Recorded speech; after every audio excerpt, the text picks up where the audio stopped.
Hey guys, it's Born Free here, and I am at EVO. It's Thursday. EVO hasn't even started, and Tom Cannon has very kindly come to get interrogated again since last year. How are you doing? I'm great. Yeah, round two, right?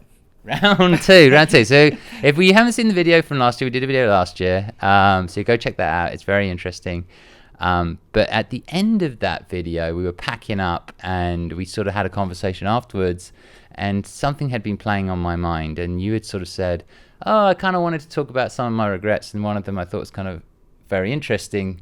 So can we talk about that? Can we talk about the women's, is it called the women's tournament that once happened? Yeah, we had a all women's tournament. I can't remember the year. It was around, I think, EVO 2012, something like that. Maybe 2000. It was after 2009 because it was in the Street Fighter 4 era.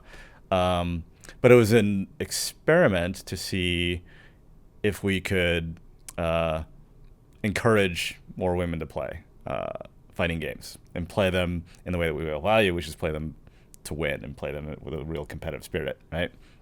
And the reason why we tried it was because there's a little bit of a paradox behind the FGC, which is that we're so welcoming and diverse and inclusive across so many boundaries, nationality, race, socioeconomic. It's a real melting pot, which is incredibly awesome. Yeah. It's one of the things that I love about the FGC.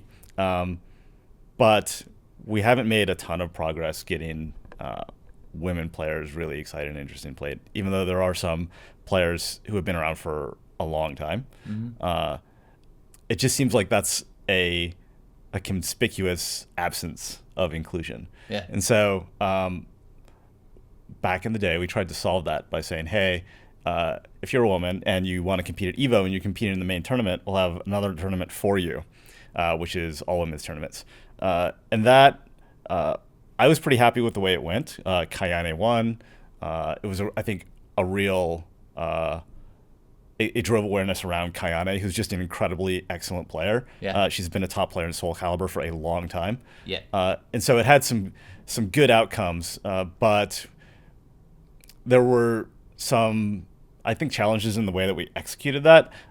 We were giving the perception, and we got some flack over this, that we shouldn't need to run an exclusive event for any group, women or otherwise, because video games by their very nature are so open. And so we got a lot of flack, and there was an interesting conversation. And I think my regret there, and it's one of the few regrets I have about EVO, is that we sort of backed off and said, okay, that wasn't successful, rather than sort of re-engaging with the conversation and the discussion and taking people's advice and criticisms to heart and trying to do a better job of bringing the FGC to girls and women who legitimately want to play. We sort of gave up.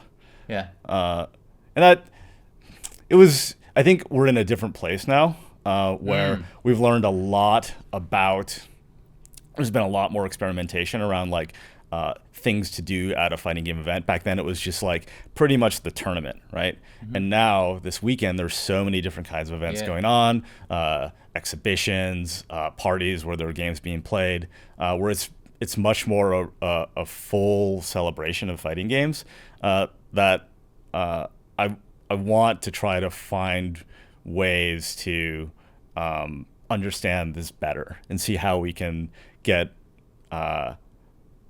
more, I want everyone who is down for the fighting game experience, right, to have access to it. And I think if we're being completely honest, it is true that games are open to anyone. There's no physical barriers or handicaps. But I think women and girls face a couple of unique barriers to engaging with the scene when they legitimately want to play the way that we value playing. Just one instance is it's hard to be anonymous, right? Yeah. Right. So if you or I walk, not literally us, but if a guy, whatever, high school, college, or older kid walks to EVO, you sort of have, you can blend into the crowd, you can play your pools, you can go into, you can totally suck, and no one's going to care, right? You can be completely anonymous, right? Every single woman or girl who walks into an FGC event and plays is just by their by their sort of small number in the community, is representing their gender, whether they like it or not. Yeah. And people are going to say things about them as a person and about like all women and girls who want to play fighting games based on the way that they play. Yeah. It's like, oh, of course she lost because she's a girl. Or, well, this is why girls don't engage in fighting games, because this one person didn't do maybe as you would expect, right? Yeah. And that's a ton of pressure, right? So I think just a start of this is, can we recognize that there are people who legitimately want to be part of the FGC, and it's harder for them. Yeah. And how can we like build bridges of understanding and just have an awareness that, yeah, it's harder for you, and we don't want it to be harder for you.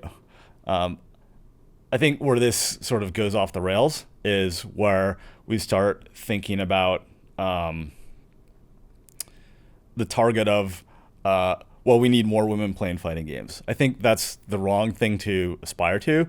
We should really be thinking about, for every single person who wants to be a part of the scene, how can we make sure that we're reaching out to them, right? Right. And it connects to like the core of EVO's mission, which is just to, I mean, spread the gospel of fighting games. These games are so awesome and can have had such a profound interest or impact on people's lives. And it's so niche, right? Yeah. Like we're not Fortnite, right? We're not. We certainly aren't. Well, you certainly are, right? It's a really specific thing, and for everyone who like, it's their jam and they really love it. Yeah. Like, I just want to open the door for them, right? Yeah. And I know that we're doing that across so many different vectors, but I think we can do better in reaching out to women and girls who genuinely want to be part of the FGC, and it's a little bit harder for them. Yeah, I think Combo Queens are doing a really good job right now. They've sort of taken that on themselves, you know? Yeah. And it looks like the whole idea is to support each other, to know what each other is doing, to be there for each other during these events and so on. Because as you say, I think that's a really good way of putting it. It is difficult to be anonymous, and you know, this isn't like social justice warrior crap right now. Like, just be honest. Like that is true. Yeah, I mean, I think I really like what Combo Queens is doing, which is just trying to build a network, right? A support network for women and girls who are interested in fighting games, right? Yeah. If you have someone who you can relate to, who can show you the ropes of the scene, right? It really helps, and that's how so many of us got into the scene. That's how I got into the scene. I was interested in the game, but I was pretty bad at it. And an awesome player from my area sort of took me under his wing and brought me to Sunnyvale Golfland Arcade and showed me tournaments, right? Yeah. And I had sort of kind of like a mentor and like a peer group, Yeah. right? And just providing that support, I think is a great step in the right direction, Yeah. right?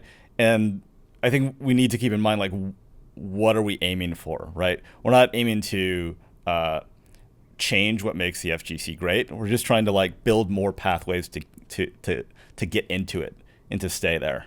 Yeah, I think that's always the thing, right? With fighting games, with the FGC, even beyond gender, it's and this leads into my next question is that you know, the old days and the new days. I think we talked about this last time as well. Actually, you know, the old days was like, go to the arcade, and if you can't if you know, you get beaten 100 times, or you get beaten once or twice. If you can't take it, get the hell out. Yeah.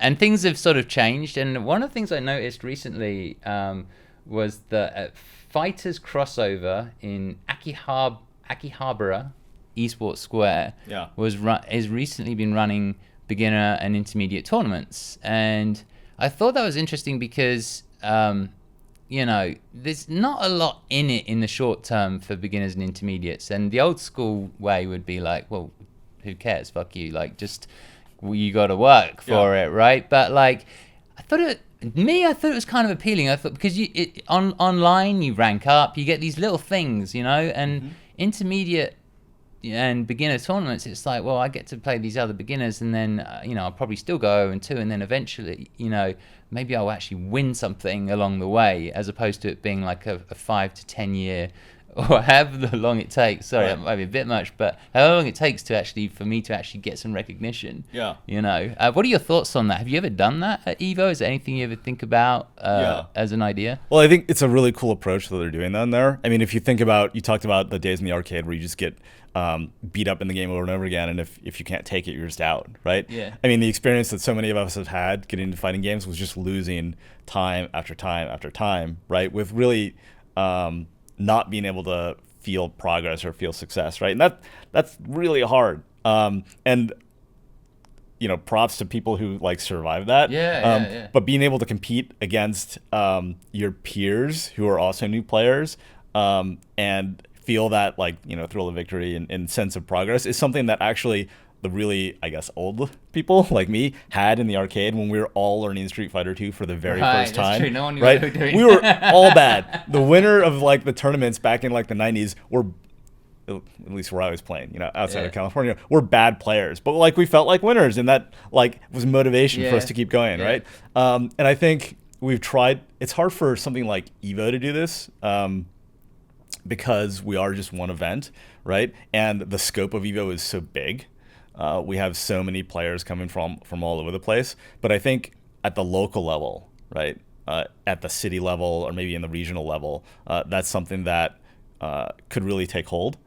Because you have just a smaller number of players, and ideally we could build like a pyramid, right? Where you go, and this harkens back again to the arcade days, where like I was champion of my arcade, right? And when I'd climb that mountain, it was like, okay, I'm going over there, right, cross town to the other arcade where they're having their monthly, right? And so you had this sort of like this building on success on success on success until ultimately you're like, hey, I'm one of the best players in the country, right? And so beginner tournaments, intermediate tournaments are a way to, I guess, build the foundation of that pyramid. In the past, it's been really hard logistically because, of course, how do you stop griefers, right? Yeah. Someone who's actually maybe intermediate and just like wants that title will enter the beginners tournament and just stomp everybody, right? But we're starting to build I guess just the information network to be able to track players, right? I think there are definitely answers. Oh, there are definitely answers. Yeah. I think it's just a matter of being able to make that investment and have it be worth, right? And the scene is at a scale now where to really reach, I think, the next stage of growth, we're going to have to be more thoughtful and more deliberate about how do we like I said, build bridges to people who want to be a part of this scene, but it's just hard for them, right? Yeah. And this is just another aspect. So I love the approach. I think it's the right place to do it is at the local level. And if TOs in the US and their local scenes wanted to experiment here, I think it would be really awesome. I think it has a lot of potential. Yeah, I mean, sports do it all the time. So, you know, you got the B League and whatever. I'm talking UK sports here, I suppose. You got the Team B and the under-21s and all this sort of stuff. Yeah. But I'm sure the same thing happens here. Yeah. So, I mean, I have an 8-year-old son who plays tennis, and with youth tennis, you can get an account, a profile with USTA, the U.S. Tennis Association. So he has a USTA account, and they track all of his tournament wins and losses. Okay. And they have a qualification process for how you move up the youth ranks, right? And that goes all the way from like youth tennis, like to the pros, to the very best in the world, right? Yeah. And so, of course, we're like generations away from like building that. But I think that can provide a model for how you can come in as an absolute noob. Sort of a bad player, but you have that desire like to get better, and you can feel like you're making progress even though maybe your journey to mastery is like 5-10 years. Yeah, he's not walking onto the court with the the men's singles world champion and trying to grind it out with them by 1,000 matches at 8 years old. Yeah, and if we can do both, I mean, right? Because we do have that here at EVO, right? Yeah. Where it's like if you're the noob and you just want to measure yourself, like so many people, their goal is I don't want to go on two, right? Yeah, and that's an awesome goal to have, right? Because and that's what we really love is the desire to like put your hat in the ring and compete is what makes you a competitor, right? if we can have that and have your support system maybe back home in the locals where like you can really feel that sense of progress because you're doing better in the intermediate league and then in the beginner league and then you move up to the intermediate league and just that graduation is sort of celebrated, that could be really rad. And I think it has a lot of potential. They actually had even though, double elimination already gives you 2 opportunities, I believe there was a few tournaments recently who did an 0-2 tournament. So anybody who went 0-2 went into like these whole new brackets, and you became like the winner of the 0-2 tournament, which was I thought that was kind of funny, like watching the grand finals of the 0-2 guys, you know? It was like the consolation tournament. Yeah, and it could just turn out they were having a bad day, all right, so I want to ask you about EVO being in August now, because you've really messed up my plans. Because usually EVO is 1 week out from San Diego Comic-Con, like every year, I think since 2011 it has. I thought that was intentional. When I spoke to your brother yesterday, off camera, don't expect an interview. He didn't seem to think that was intentional, but I used to be able to go to Comic-Con either first or after EVO and do the 2 together, jump in a car. You guys are in August this year. Is that going to stay in August? Like, what's going on? What's the story behind that? We think the best time for us is in late July because it's in the summer where most people still have their vacations, but it's not so close to when it's time for vacation to end that it impacts people's ability to get back to, I guess, real life. So ideally we would be in late July and we would stay there. Scheduling for hotels of this size, Mandalay Bay, is really tough. And for this year, this was the weekend that was available to us. So we do actually try to dodge Comic-Con. We don't want to stay. We don't want to be in Comic-Con weekend for, I think, obvious reasons. Yeah. We haven't been intentionally like 1 week behind Comic-Con. That's the way it's worked out. It's usually I've always experienced it as 1 week before, 1 week after. So you've always dodged it by 1 week rather than 2 weeks. Right. Well, right. Which has worked out well for me. Yeah. So I mean that makes sense, right? So late July, but not Comic-Con. Yeah. It's usually 1 week or another. Yeah. So not intentional. We're not trying to say, hey, EVO should be in August now. It's just a quirk of this year. Okay. What's the most challenging thing about EVO nowadays? I think we've talked probably last time about what was the most challenging thing as you were getting bigger. But nowadays, So the challenges in the past have been coping with scale, going from 100 players to now like over 7,000 players across all the events. That's been the challenge of EVO up until this point. I think the challenge at this point is we have that level of scale, but then we have a scale out of the games where there are so many high quality fighting games being made. Right. If you think back to like 2009, where we really started on this really aggressive ramp upward in terms of growth, there were only 5 or 6 games that you would really think, this really is a slam dunk for EVO, right? And this year there are like 12.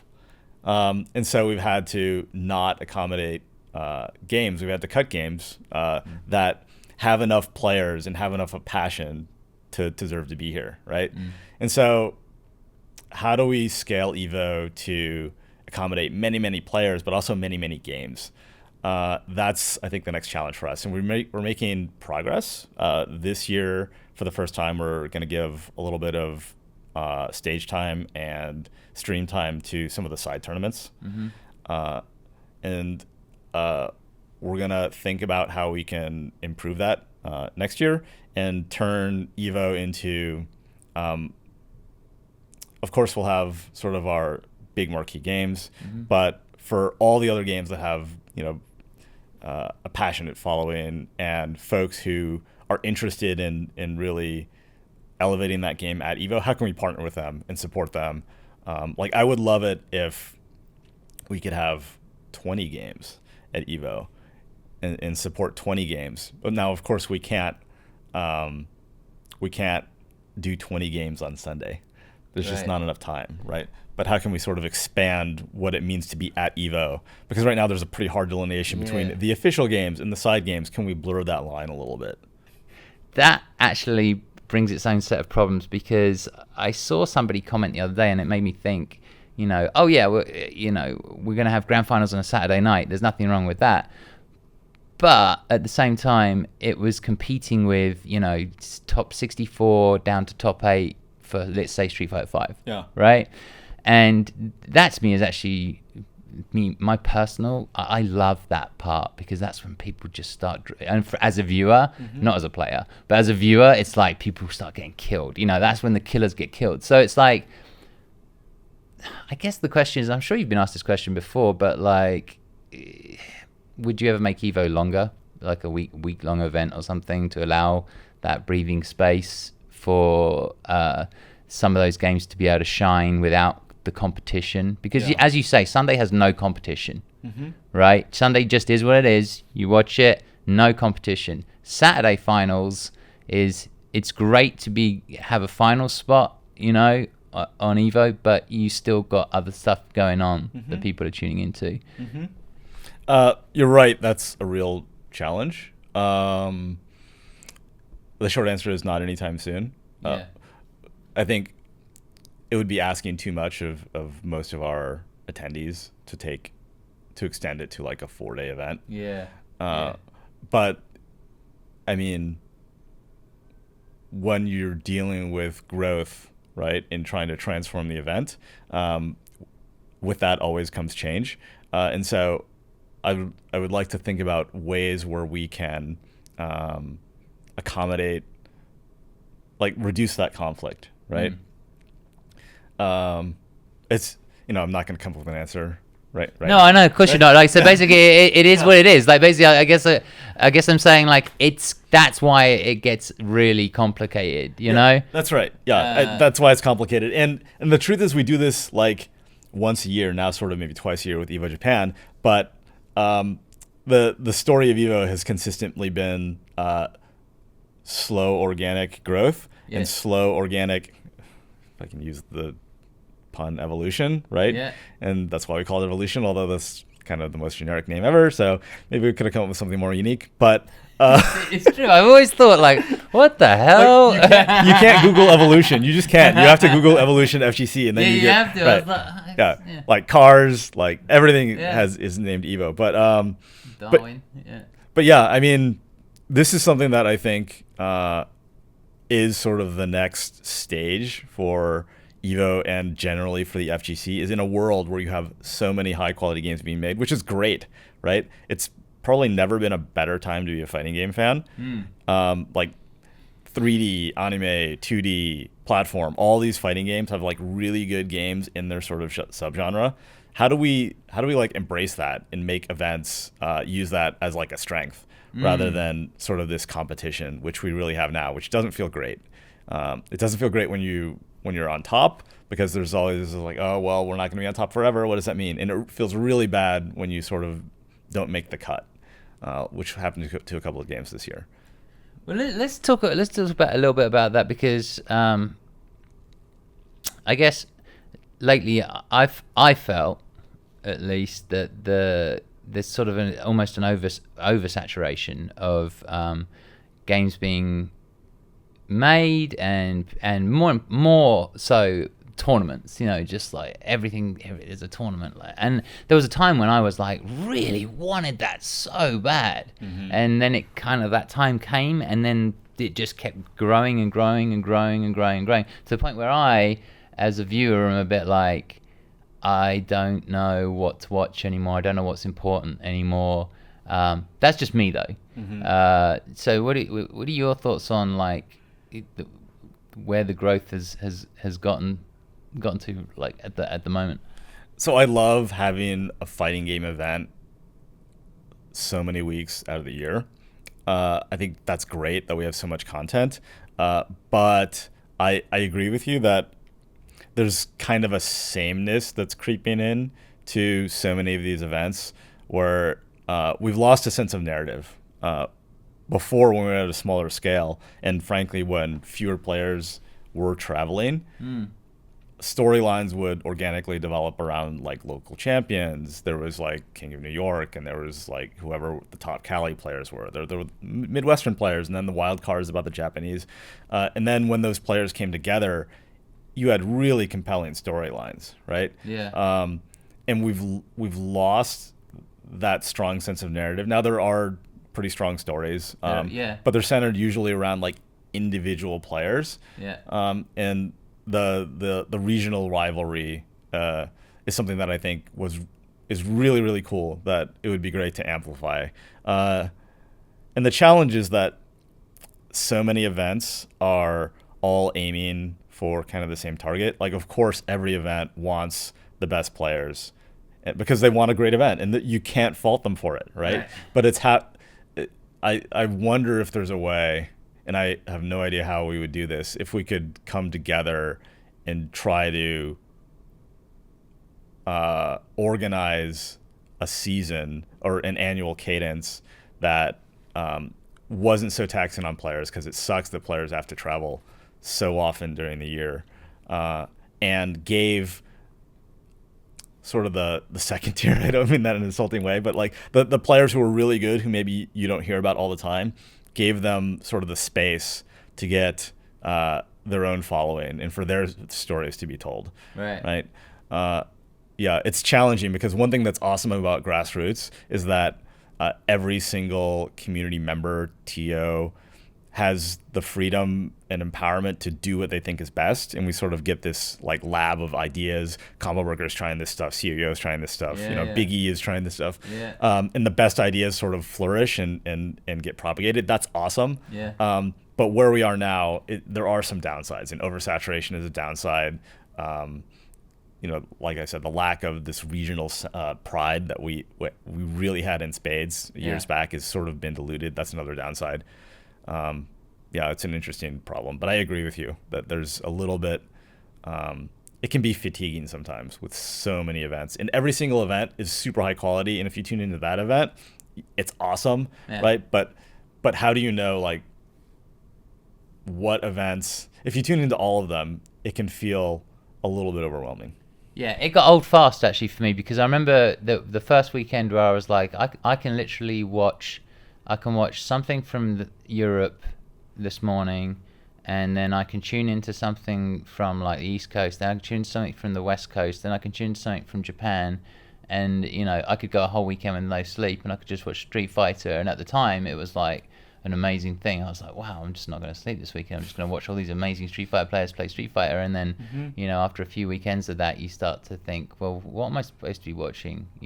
And which of these tournaments is important? And as you say, actually, I think you picked up something really important there, which is storylines and narratives.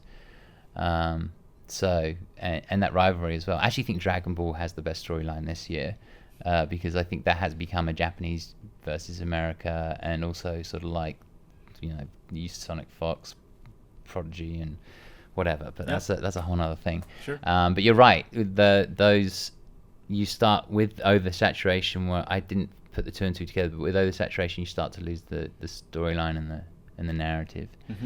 Okay, so I also wanted to ask you about EVO Japan. So EVO Japan, there was reports saying like over $1 million were lost. I don't know how accurate those reports are. And I don't know how intentional that was. Like, because I know that when you start tournaments, you lose money and all this sort of stuff. So I have no idea, because I don't do what you do.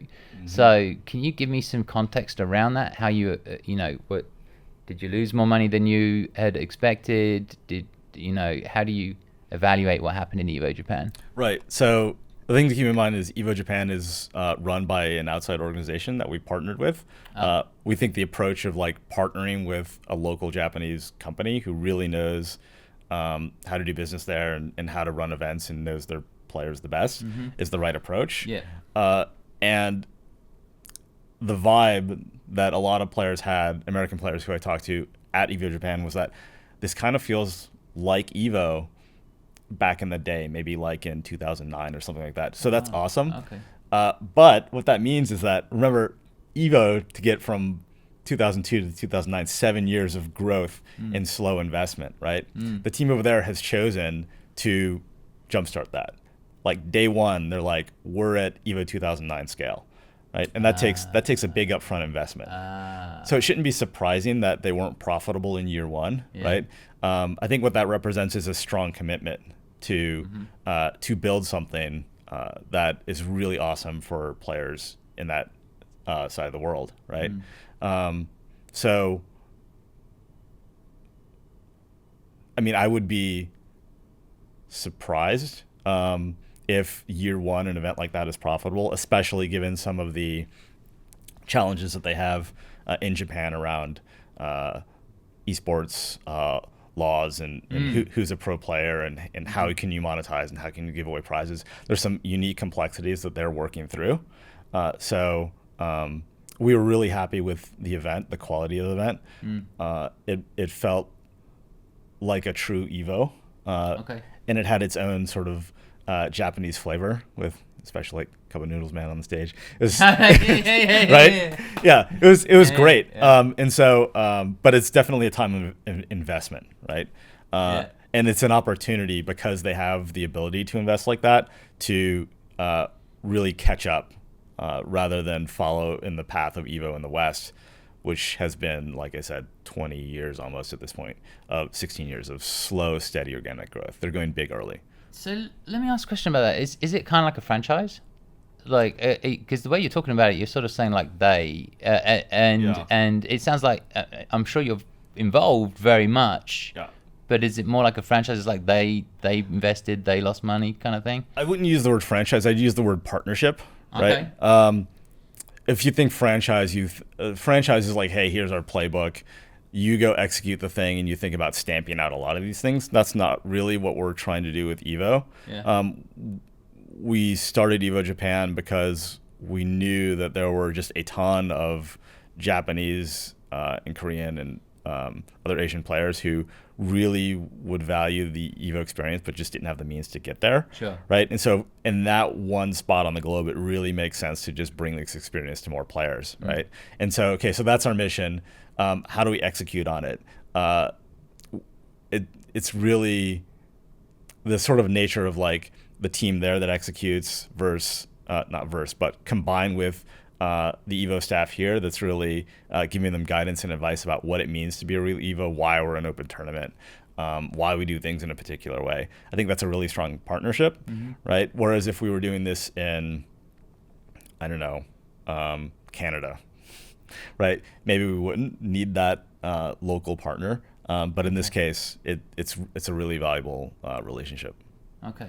Now, that's still growing, and obviously, congratulations to Infiltration for winning EVO Japan and being that one guy who's won both and all that sort of stuff. But that's still new. So obviously, this is always going to be like should always be like the EVO World Championship. This is the big one. The reason I say that is because I'm going to ask you a question, and that is like, will there be more EVOs? Will there be an EVO Europe? Will there be an EVO, I don't know, Alaska or whatever? Like, I know you've done East and West and all that sort of stuff, but Japan's a big deal. A whole nother region is a big deal. Yeah, for now, we're happy with sort of EVO Worlds and EVO Japan. The thing that we love about EVO is that it does have a sort of family reunion sense to it, and that everyone is coming together, and you see people who maybe you only see once a year, but you have a really great time with them. What we found was that when we did the EVO West and EVO East, and we had sort of like a EVO circuit, that every individual event we had sort of lost that feeling.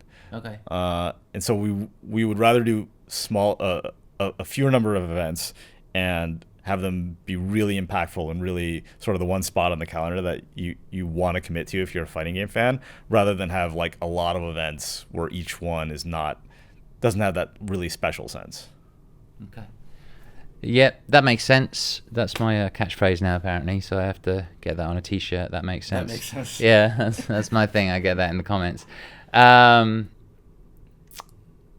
What do you think? I've been asking this of a lot of people and giving them the heads up. So I hope maybe you'll have an answer for this. I don't know, but because you're at the top, you usually have to play it, nice and fair and safe. But do you have a FGC unpopular opinion? Well, I think I gave one at the top of the interview. That's true, you did. Yeah. All right, well, let's just go with that. We'll cut that. We'll cut that one. I love it when people say that to me. They go, we talked about that at the beginning. All right, fine. All right, this question, I would love like you to tell me if there are any games that have come out recently, any of the new games this year or that are coming out that have caught your eye? On a personal note, this isn't like Evo speaking. This is just Tom Cannon. Like, is there any game? And I just, not. I know you don't heavily play the games anymore, but is there any game where you go, oh, hello, that's kind of interesting? Guilty Gear was that way for me. Guilty Gear Zerd, is that? I don't know. Yes. Yeah. Okay. Yeah. I think Guilty Gear is an interesting franchise. It's the only one that does this, where the soul that you're playing now is pretty much the soul that existed in like the first version of Guilty Gear. Now there's been some evolution of the character and new moves, and of course, but they seem to evolve in kind of a straightforward way. Whereas if you look at like Ryu in Street Fighter V, very different from Ryu in like Street Fighter 4, which is... Well, hold on. He has an amazing donkey kick. Come on. Have you not seen it? Right, exactly. Right, yeah. Sorry, I'm throwing shade a little bit. Yeah. But like the endurance of those characters is amazing, right? Yeah. And so I thought they did an amazing job of modernizing the thing, right? Like getting out of the sprite-based graphics. And I would play a ton of that game if they only added my favorite character from the entire franchise and one of my favorite characters of all time. Okay. Which is Bridget.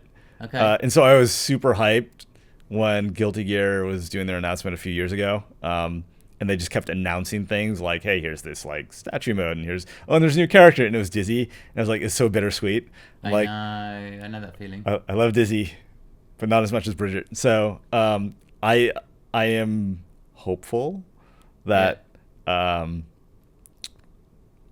bring Bridget back, and if they do, I'll be playing a ton of that game. ArcSys in general is really firing on all cylinders. It's pretty exciting to see what they're doing. Yeah. It's nice to have some competition. I think it's really important to have that competition so that other companies, Capcom, don't rest on their laurels. I want Capcom to succeed. I'm a Capcom fanboy. Everyone knows that. But at the same time, I'm like, well, look, if you can do this in Monster Hunter and you can do this in Resident Evil and you can do this in Devil May Cry, then you should be able to do it in your fighting games. And I think the ArcSys this year have blown the roof off with some of the things we've done, in particular Dragon Ball, and just to see people react the way they react, which is like, oh my god, the attention to detail, oh my god, the graphics, oh my god, the voiceover, oh my god, everything that goes with it. Right. So I'm a big fan of ArcSys myself. Yeah, I think that was well said. We want all the companies to succeed. And a few years ago, I think the anime subgenre was certainly behind maybe the traditional 2D fighters, just in terms of general interest, but with Dragon Ball and with BlazBlue Cross Tag, ArcSys has sort of catapult themselves to contender status, right? Really well, yeah. And they're getting involved in esports. Yeah, exactly. It's all great to see, right? And I think that pressure for the other developers to sort of step up their game is great for everybody. It's great for the genre. It's certainly great for all us. It's great for us as players, right? And God, it's so cool to see like Tekken 7 just chugging along and continuing to grow.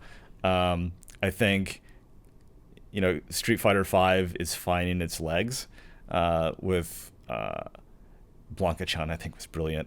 That was marketing. That was a marketing dream. I thought that was really well done. Yeah, and I think players are starting to figure out that game, and we're starting to see some variation in play styles, which is cool. With Guile and Minot. I'm really looking forward to seeing what they do with Sagat this season. Oh God, me too. Yeah, everyone's waiting for that. Yeah. I hope there's something this weekend. This is Thursday. I've said that before, but I really hope it's. I mean, I'd like. But I don't know anything about. Maybe I'll get to see an amazing trailer and just be like, holy crap, G's my boy. Right. But I doubt it because he looks kind of like a grappler, and that's not really my thing. Sagat, it would be nice to see a bit more of Sagat this weekend, but I guess we'll see. Yeah. Okay, well, on that note, let's end the interview because you're a busy man and you've got a tournament to run, and I want to shake your hand. That's what that was. Yeah. I don't know if you were laying out the points, but yeah. No, I know, right? I was. This is my. That's the other thing I do. I do two things. One is I say I make sense. I do three things to say. I make sense. I make sense. I say that makes sense. Yes. I look at the camera a lot because I'm checking to see if it's still on, because I don't have a cameraman. And then the other thing is I do awkward handshakes at the end. Cool. Usually this turns into this. That it's. Yeah, but I think that's an FGC thing where everyone just always messes that wrap it up. You were 3 for 3 this time. Yeah, it's true. It's true. All right, well, have a great tournament, and thank you so much for the interview. And we'll say goodbye to these guys. Awesome. See you guys. See you guys.